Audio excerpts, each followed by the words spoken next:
What up, y'all? Brando here, and today I wanted to talk about lessons I've learned from building a 4-hour work week business. So, what is a 4-hour work week business?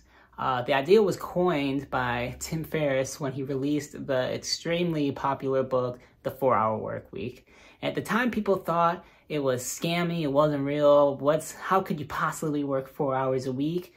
But if you actually read the book, why it's so popular is because he very cleanly, logically, and concisely walks you through every single step of putting forth this vision of building a 4-hour workweek business. So what is it exactly? It's essentially a business that is largely running itself. So an automated business that doesn't take a lot of time on the owner of the business to keep the flywheel running, to keep the thing going, to keep cash coming in. The idea being is that you just need 4 hours a week to maintain it and to make sure that nothing is dramatically gone wrong. And the rest of the time, it's just gonna keep going and keep working and keep building itself. Now, some people say this is the dream, but other people, for a work week type business, this hands-off, largely automated business is not exactly what they're looking for, and it's not the dream for a lot of people in a lot of ways. And so we're gonna go through that in depth now, some things I've learned on working with a 4-hour work week, building a 4-hour work business over the last 5 years. So we'll start with the first, I think, most important point of a 4-hour work week business that you have to ask yourself is, why do you want a 4-hour business? Seriously think about this. Because the way you build and run and think about a 4-hour business is very different than how you would think about a business that you want to do part-time for 20 hours a week, a business you want to do full-time, 40 hours a week, or a business that you want to go all in and go crazy on 80 hours a week, like your passion project. And because there's a key difference here. A 4-hour business is probably not your passion and not your driving force in life, because the whole point is that it's supposed to generate income for you without taking a lot of time so that you can focus on other things. And this was also stressed at the very, very end of Tim Ferriss's book, and apparently no one ever reads the very end, which is what he says, which is where he outlines that life after a 4-hour business can be kind of weird. When you have some money coming in and you're at least set enough in that way to live a decent life, there can be a gaping hole, an existential hole, as in what do I now do with myself? I've done all the frivolous things, maybe the travel or whatever you're envisioning for yourself, and it can ultimately get banal, which is why you really need to think from the jump, why are you doing this? And what do you truly want to do with all your free time now that you have it? What is your actual passion? If this business you're trying to get off the ground is your passion, building it as a 4-hour business is probably not the way to do it. So now let's get into some more lessons specific to the 4-hour business. Which brings me to my first point, and again, why you got to really ask yourself, is this the type of business for you? Which is automate everything, process over profits. And this is where it all starts, and this is the core question. So there's a lot of different ways you can structure a business, a lot of different ways you can build and staff a business. And they have different pros and cons, specifically on how profitable they are. If you do everything yourself end to end, there's very few expenses. So your profit margins are quite a bit higher, but you're also putting in a ton of your own sweat labor, or sweat equity is how they call it. So a ton of your time. And it's gonna be a lot more than 4 hours a week. It's probably gonna be 8 hours a day, look a lot more like traditional 9 to 5. But your profit margin will be way higher. You'll be a lot more profitable, and you have more cash to play with, and you can grow faster, which is, again, why you have to think about this. Do you want growth at all costs? Do you want a lot of profit? Or do you want a lot of your free time? And the key part of a 4-hour business is that you're automating as much as possible, and you're willing to sacrifice a good amount of the profit, actually, to put towards third parties, middlemen, other workers, just other people to get the thing running and humming without your involvement. And so a lot of times 4-hour business is not the most profitable business in the world, but it is can be some great side money. It can be some great full-time money, but again, it's not the most profitable thing ever. So a prime example of this first point is I think the most modern form of 4-hour business is an Amazon FBA e-commerce business. This is how I do it. They didn't have that when Tim Ferris wrote his book, but his 4-hour workweek is that type of business. It's an internet product business where the entire production and distribution of the product is automated behind the scenes, and he doesn't have to do a whole lot once that structure is set. And so how that looks like in the Amazon FBA business is that you find a manufacturer and you hopefully design your product, and then you have the manufacturer ship your product to Amazon's warehouses directly. And then Amazon will store the product for you. They'll inbound it, they'll package it, they'll store it, and they'll ship it all the way to their door. And so that experience is essentially automated end to end. It would be even better if you can automate the part where you run out of stock or you're running low, and you automatically somehow trigger an invoice to your manufacturer to produce more. And so the thing is truly just running itself, and it's taking some of the profits and putting it back into making more. And it's just going and going. And this brings back to the core question of, do you want your time or do you want profits? Because Amazon will take like sometimes over half of the sales price to do all those services for you. You know, you're paying for all these services to be automated and done for you, or else you're the one who is going to manage the importation of the product, or maybe the production of the product if it's in your country, and you're going to be the one who like manages the sale and packages it up and ships it out. And that's going to be a lot more manual and a lot more dependent on you. You'll make more money, but you have to sacrifice a lot of time. You have to constantly be diligently on it.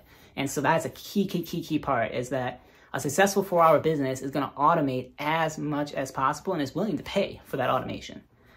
Which brings me to another point similar on the lines, which is you need help. Freelance is freedom. And what I mean by that is there's a lot of glory on the internet in being a solopreneur right now. It's super hot, like a one-man business. Some people call it the value creator. And there are ways where you can be a solopreneur that is kind of like a 4-hour workweek business. One would be, making an online course that teaches people something, and then paying for the ads to get that course in front of people's eyes, and hopefully they pay for it. And when they pay for it, hopefully there's enough margins left to then pay for more advertising in front of more eyes. That's kind of like a 4-hour business, and it's largely automated. It's just the thing is selling and running itself. But a lot of times, there's just a lot of like tedious little things that need to be done here and there, and it's gonna save you a ton of time and help you actualize your vision of the 4 hours of actual work if you are putting these low lift, these admin, these small tasks onto freelancers. And again, you're sacrificing profit to do that, but you're saving yourself time. It's not true automation that's like software humming in the background. There's a person now involved, but if you train that person properly, or at least make the task simple enough, and you pay them consistently, they'll do it for you and they'll get it done. And hopefully there's enough profit for you to pay for those freelancers, but there should be, because there are affordable freelancers, especially for these kind of simpler, small lift kind of tasks that need to be done. What's an example of some of these things? For me, I pay a freelancer to help me run ads and like update the ad campaigns. I pay a freelancer for helping me do SEO or update listings, or like improve the photography here and there. It could be admin things like setting up different sales channels, different markets, keeping an eye on those different sales channels, markets, customer support. Sometimes I do it because I just kind of enjoy talking to customers, but sometimes I have someone there, especially if I'm busy, to answer support issues. There's just like these small things that aren't super technical or complicated. You don't need a all-star like A+ graduate. You just need someone who's there and reliable and consistent. And there's plenty of people that would happily do that for you remotely all over the world. And especially because these e-commerce businesses are largely remote internet businesses, you also don't need someone on the ground to do it. It could be anyone, anywhere who fits your criteria. And putting a little time up front to find freelancers that work for you is going to save you a lot of time. And again, you don't get the glory of saying like, I'm a true solopreneur, I'm doing everything end to end. But you're saving yourself a lot of time to focus on things beyond the 4 hours of work each week that you actually care about and are part of your larger vision of what you want to do with your life. We can talk about vision and purpose in another video. So next would be, okay, yeah, this is a good one. Your time should go to growth, and that R&D is key to long-term success. What do I mean by that? If you're working 4 hours a week, I think the best thing you could do is try to eliminate as much extraneous stuff as possible so that those 4 hours are forward focused. Now, because you could automate the whole process of your existing set of products, but there still needs to be someone who, you know, ends up creating the new products or expanding on the experience and keeping the thing growing and evolving. Now, some say you don't have to do that, but I think you kind of do. And I think your time as the person who started it, who has that systems thinking mindset, who can think forward, who got these products off the ground, you're the best person who should put in the time towards those research and development efforts to build the next product. And I think that's like the best use of the time possible. It's not always achievable. Sometimes those 4 hours just got to go towards this pure mundanity, like tax stuff, or like you need to upload business information and like go through all these verification processes with your different like marketplace channels and your bank accounts and all that. There's paperwork. Ideally, you can pay for someone to do that too, so that you can focus on the growth aspects and putting all your time, a little bit of time you're putting into business there. It's not always possible, but I really think if you want to keep the thing growing and evolving, the little bit of time you've put into it should be extremely high impact, high value, and focused towards growth. Which leads me to my next point, which is focus on the core experience, ruthlessly eliminate all extra work. This is another identity question for building a 4-hour business. Now, there's a lot of ways you can grow a business. I mean, you could refine your ads. You can do different ad types. You can like do different types of marketing, content, blogging. There's so many different ways to get your products and your brand out there and improve your products. And there's just like a million possible ways to do things better and grow and learn.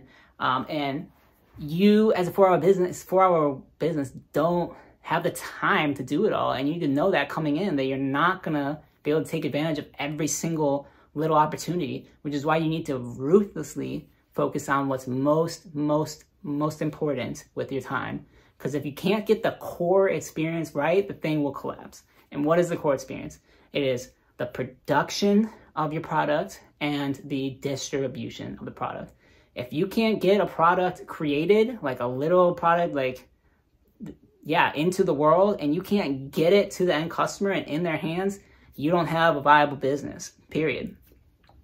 Or if you're doing it in a way that is not profit positive, or it's just, or it takes like way too long, or it's just like all these things, all those type of different aspects of it, it's not really gonna work. And so you really need to make sure that the core experience of the business, the creation of a product and getting it distributed into their hands, you know, sold in their hands, those are where you should put as much of your time as possible, especially at the beginning. Like that needs to be rock freaking solid. And if you're like just going ham on social media all day and that core part of the business is not rock solid, then you're basically spinning your wheels and you can get all the engagement you want, but you don't have a functioning experience for those people to engage with. And again, if you're doing a 4-hour business, you probably shouldn't be focused on social media first and foremost. That's like kind of a long-term strategy. Now, we can argue about that, but from a 4-hour standpoint, that's not going to be core. So what is core in a true long-term sense is going to be my next point here, which I call minimum viable brand. We hear this phrase in tech all the time, minimum viable product.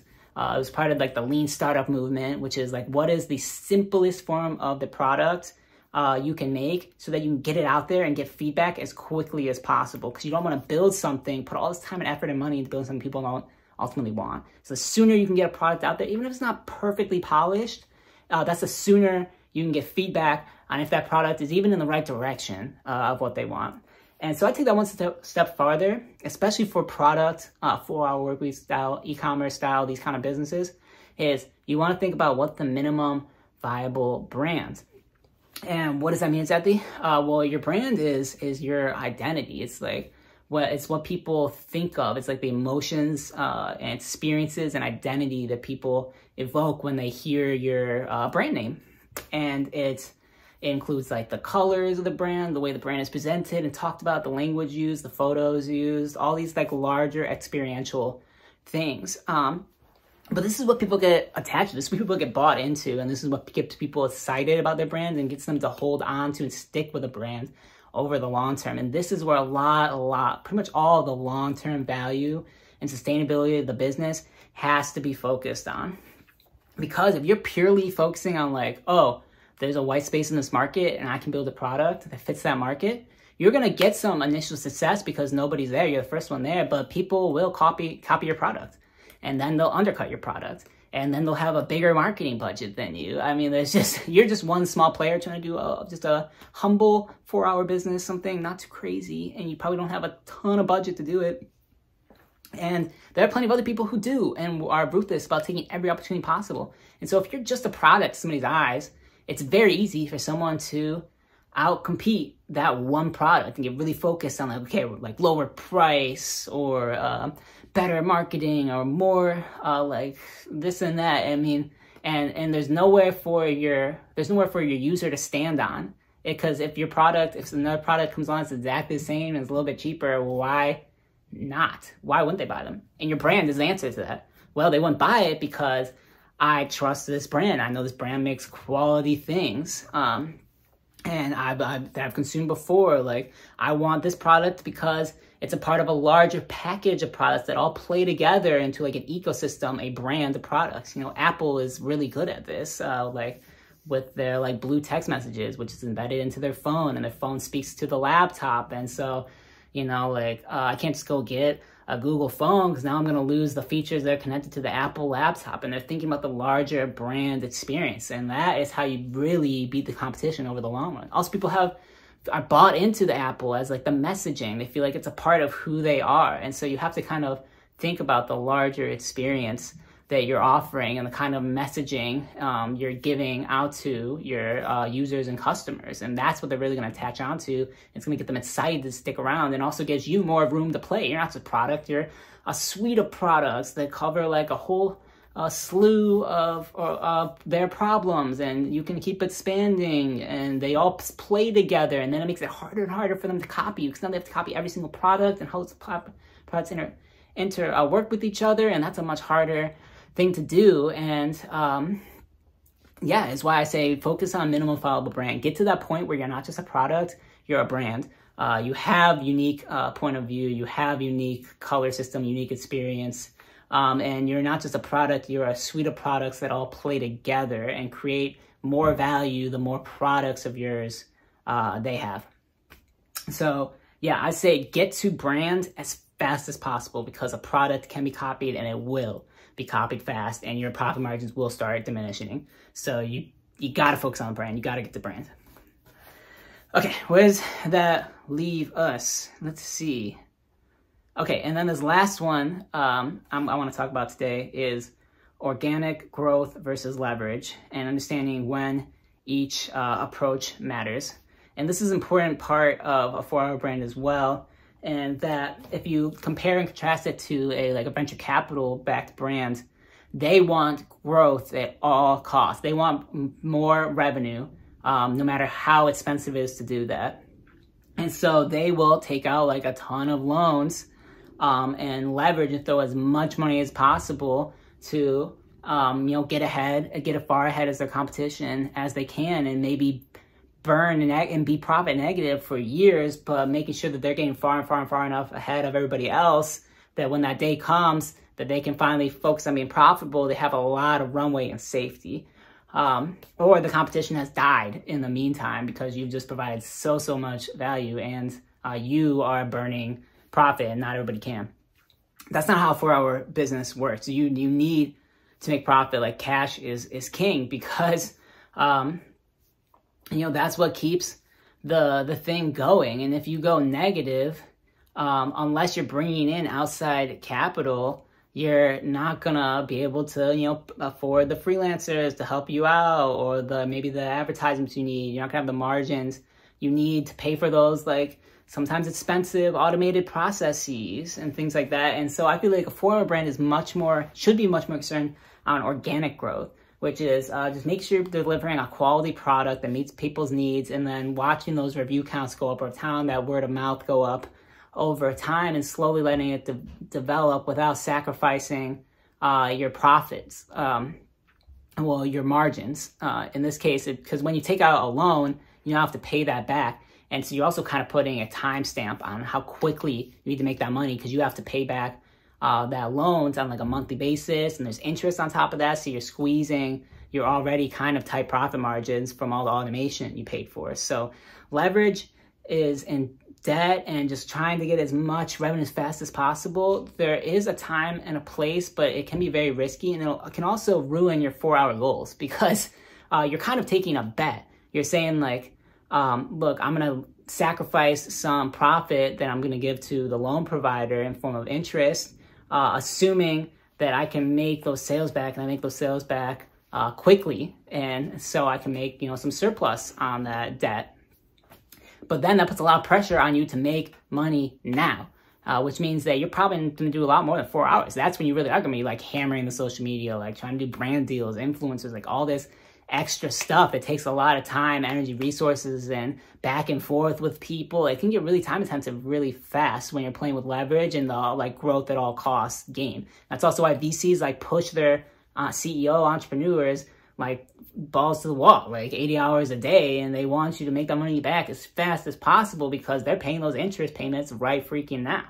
And that is the core difference. Like, you don't want to be stressed like that. You don't want to be pressured like that. It's going to affect what you're supposed to be doing with all that free time. It's going to really fill up all your headspace, and it's not going to be 4 hours anymore. It's going to be turned into something much bigger. And if you did this for it to be 4 hours, then you're not really meeting your goals. And which is why we have to bring it all the way back to the beginning, which is, do you want a 4-hour workweek business, or do you want this to be your all-in thing? And every step of this, like how you're going to finance it, how you're going to build it, how you're going to staff it, how you're going to market it, all these play into that core question, which is, do you want automation at all costs? You want this to be as little time involvement as possible, or do you want this to be maximum profit and maximum revenue? And that's takes a lot more time, effort, and headspace. So I hope that all makes sense of what a 4-hour business is, and some of the key questions you have to ask yourself when dealing with a 4-hour business, and some of the lessons I've learned in operating a 4-hour business that at many times became a lot more than 4 hours, and certain times became less than 4 hours. And it's through those learnings I was able to get to a good, clean space where it is right now, where it is kind of close to that. But now I'm also realizing that I kind of want it to be a little bit, maybe I want it to be more than a 4-hour business, because maybe I like really enjoy it and I see a lot of potential there, and I want to play with it more than I can with just like a 4-hour commitment. And so if you have any questions on for a business, how to do it, if it's for you, other things, other problems I might have ran into that I forgot, any of that, leave it all in the comments. If you have a business, definitely leave that in the comments. I'd like to see what people are up to, or if you have any advice for me on how I could better build my businesses, or, like deal with some of these complicated questions around like debt and growth and low lift marketing versus like hardcore time intensive marketing, and all that stuff is very interesting. So looking forward to hear from you. I hope this was valuable, and we will talk again soon. Brando out.